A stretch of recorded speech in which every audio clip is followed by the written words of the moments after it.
Emang heran ya, di negara Konoha ini, negara kita sendiri ya, susah banget cari kerja ya. Kita tahu kalau persaingan mencari kerja di Indonesia itu sangat ketat dan kompetitif. Bahkan kalau gue lihat data dari Kementerian Ketenagakerjaan, jumlah angkatan kerja pada tahun 2023 itu mencapai 147,71 juta orang. Yang itu artinya, persaingan kerja di Indonesia itu sangat-sangat ketat dan cukup sulit bagi banyak orang untuk dapat pekerjaan. Dilarang kerja ke Malaysia karena gajinya sama saja di Indonesia. Namun, mencari pekerjaan di Indonesia itu sangat sulit.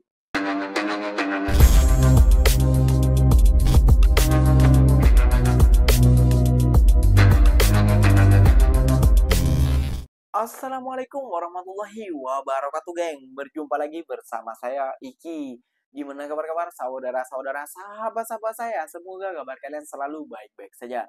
Dilindungi oleh Allah Subhanahu wa taala, dijauhkan dari segala bala musibah dan diberi umur panjang. Amin ya rabbal alamin. Oke, geng, seperti biasanya di video kali ini Ikinya akan nge-reaction sebuah video yang telah terjumpa maupun yang telah di-tag di TikToknya Mas Iki. Dan di video kali ini Ikinya akan nge-reaction sebuah video. Namun sebelum nge-reaction, Ikinya disclaimer dulu ya, geng ya. Ini bukan tentang Ikinya menjelekkan ataupun menjatuhkan negara Indonesia ataupun para pemimpinnya. Namun ini reaction ini untuk supaya pemimpin-pemimpin kita bisa berpikir keras ataupun bekerja keras untuk para rakyat kita supaya banyak peluang pekerjaan di negara kita. Ya. Dan ini juga omongan daripada yang melarang bekerja ke Malaysia.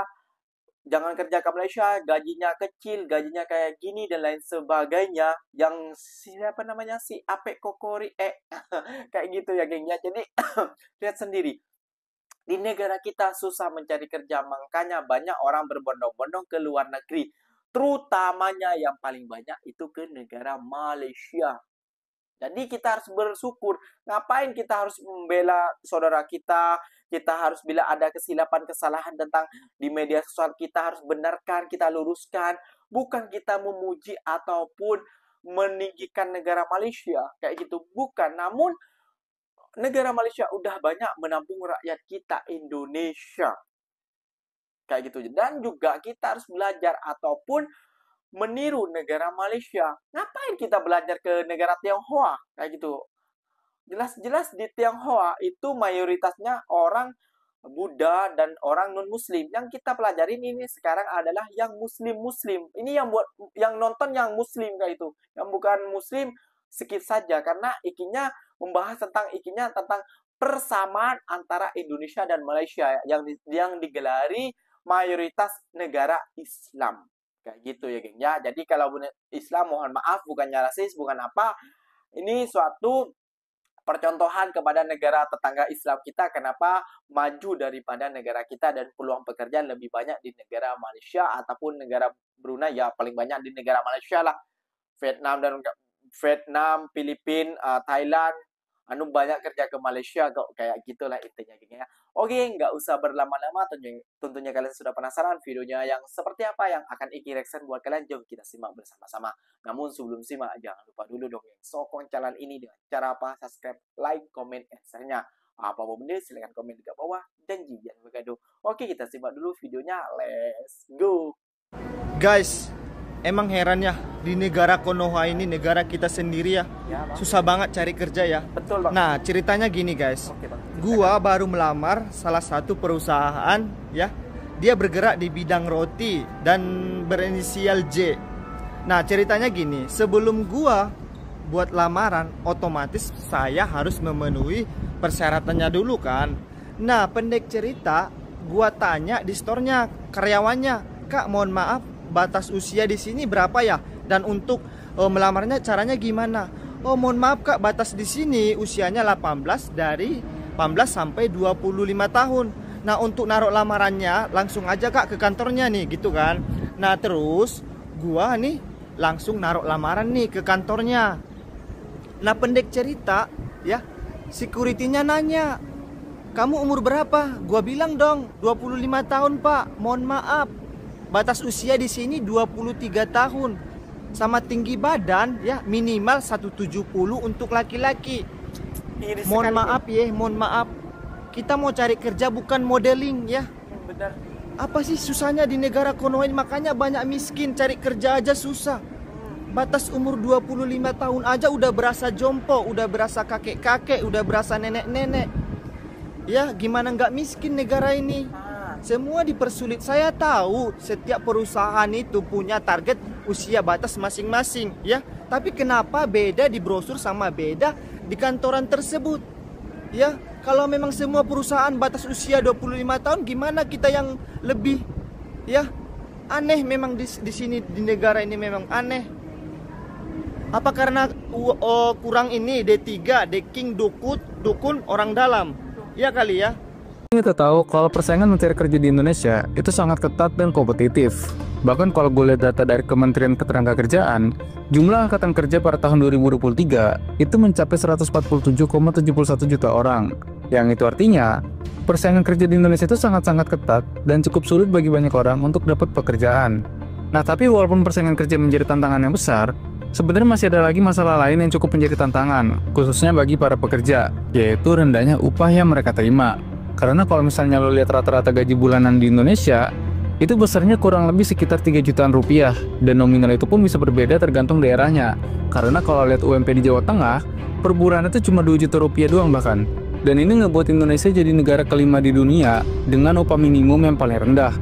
Bahkan ada satu berita yang cukup mengejutkan ya, bahwa rata-rata gaji S1 sampai S3 di Indonesia itu di bawah 5 juta rupiah per bulannya.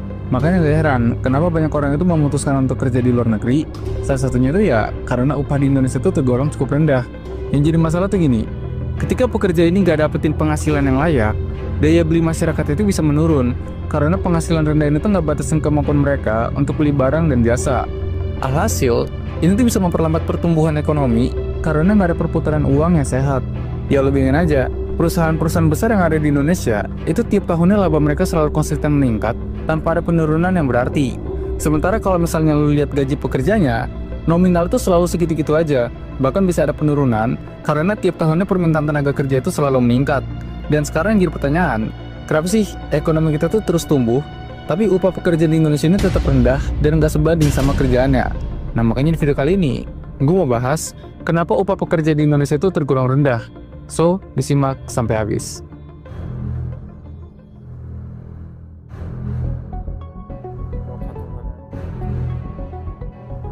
Kalau kita lagi berbicara tentang rendahnya gaji pekerja di Indonesia, hal ini tuh selalu berkaitan sama satu hal yang sering banget terjadi di negara kita, yaitu ketidakcocokan antara keterampilan SDM kita dengan apa yang dibutuhin di dunia kerja. Karena pada faktanya, ternyata 80% mahasiswa di Indonesia itu memilih pekerjaan yang gak sesuai dengan jurusan yang dulu mereka ambil. Yang itu artinya, ada banyak mahasiswa yang cuma sekedar lulus, tapi mereka tuh kurang punya pengalaman praktis karena lebih ngandelin teori yang mereka dapat dari pendidikan formal. Dan outputnya lo bisa lihat, banyak banget lulusan kampus yang cuma bisa ngandelin skill-skill basic yang sebenarnya tuh sama sekali nggak cukup buat memenuhi kebutuhan industri yang makin lama tuh terus berkembang.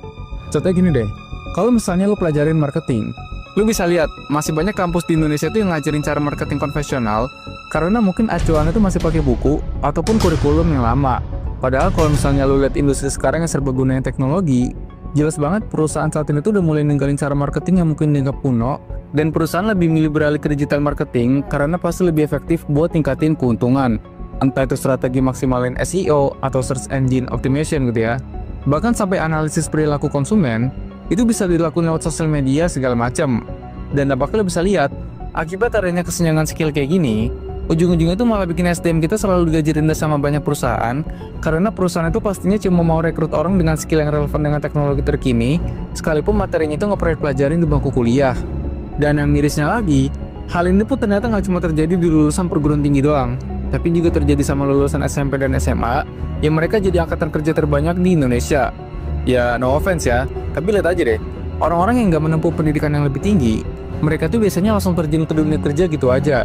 Tapi sayangnya, tingkat produktivitas mereka tuh jauh lebih kecil karena biasanya cenderung melakukan pekerjaan yang bisa dibilang semua orang tuh bisa lakuin gitu. Entah itu jadi pekerja lapangan, kerja di toko retail, bahkan sampai kerja serabutan yang gak butuh keahlian khusus.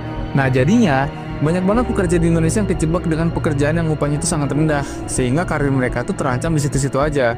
Dan ini jadinya mau gak mau harus mereka lakuin, karena ya mungkin mereka gak punya skill lagi yang bisa tawarin buat jadi value yang bisa dijual.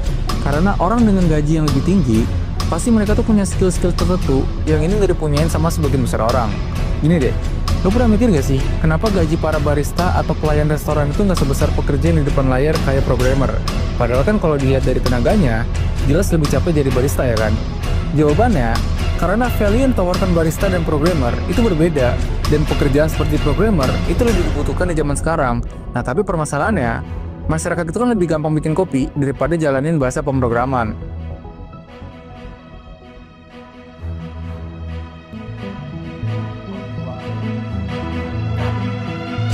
Memang udah nggak bisa dipungkiri lagi, kalau upah rendah di Indonesia ini tuh bikin banyak orang kepikiran buat nyari kerja di luar negeri. Karena dengan effort yang sama, mereka bisa dapat hasil yang berbeda. Sebenarnya semua ini tuh nggak lepas dari satu masalah besar yang disebut dengan middle income trap. Jadi middle income trap ini adalah sebuah kondisi di mana ekonomi sebuah negara itu udah keluar dari kemiskinan, tapi negara tersebut susah buat jadi negara maju. Gampangnya gini deh, ketika awalnya Indonesia masih jadi negara yang bisa terbilang miskin, pertumbuhan ekonomi kita mungkin bisa cepat karena kita bisa ngandelin upah murah dan juga tenaga kerja yang banyak. Nah tapi pas pendapatannya mulai naik dan jadi negara menengah, upah murah ini tuh udah nggak cukup lagi buat bikin negara jadi lebih maju. Kenapa demikian? Karena saingan kita makin banyak, dan bisa aja negara lain yang kondisinya masih miskin, mereka bisa kasih upah yang lebih rendah, sehingga perusahaan itu lebih milih pindah ke negara-negara tersebut daripada ke Indonesia. Sementara di sisi lain, ketika negara menengah kayak Indonesia ini belum punya banyak teknologi ataupun SDM yang cukup mumpuni buat bersaing dengan negara maju, akhirnya gaji pekerja di Indonesia itu selalu di situ-situ aja, bahkan kualitas hidup kita cenderung stagnan. Ya sekarang gini aja, coba bayangin deh, kalau misalnya lo kerja di Amerika, saking berkualitasnya cara kerja di sana, lu bahkan kerja jadi tukang cuci piring pun bisa dapat gaji sekitar 40 juta rupiah per bulannya, yang mana nominal ini setara dengan 9 kali lipat dari UMR di Jakarta. Bahkan kalau misalnya gaji lu dipotong kebutuhan hidup sekitar 20 juta rupiah per bulannya, masih ada sisa sekitar 20 juta rupiah buat ditabung atau dipakai keperluan lain. Karena biasanya perusahaan restoran di sana tuh banyak yang ngasih fasilitas kayak makan dan tempat tinggal buat para pekerjanya. Dan kalau misalnya gaji tukang cuci piring di sana tuh lu bandingin dengan gaji yang ada di Indonesia, itu perbedaannya jauh banget. Karena masih banyak gue temuin, gaji UMR di Indonesia yang besarnya tuh cuma 2 jutaan. Misalnya kayak UMR Jogja. Mau lu kerja apapun termasuk cuci piring, itu gajinya cuma 2,1 juta rupiah. Dan itu pun belum tentu dapat fasilitas kayak makan dari perusahaan. Ya emang sih, mungkin aja biaya makan di Jogja itu bisa lebih murah. Tapi kan kebutuhan lain kayak handphone, motor, atau mobil, itu harganya sama kayak daerah lain yang UMR-nya lebih besar. Nah hasil, gaji kecil itu cuma cukup buat tutupin kebutuhan dasar, karena uang segitu cuma cukup buat kebutuhan sehari-hari. Apalagi kalau ngeliat banyaknya pajak dan segala macam potongan gaji, ya pastinya ini makin gak cukup. Makanya ini jadi sebuah lingkaran yang bikin kita tuh kejebak di dalam middle income trap.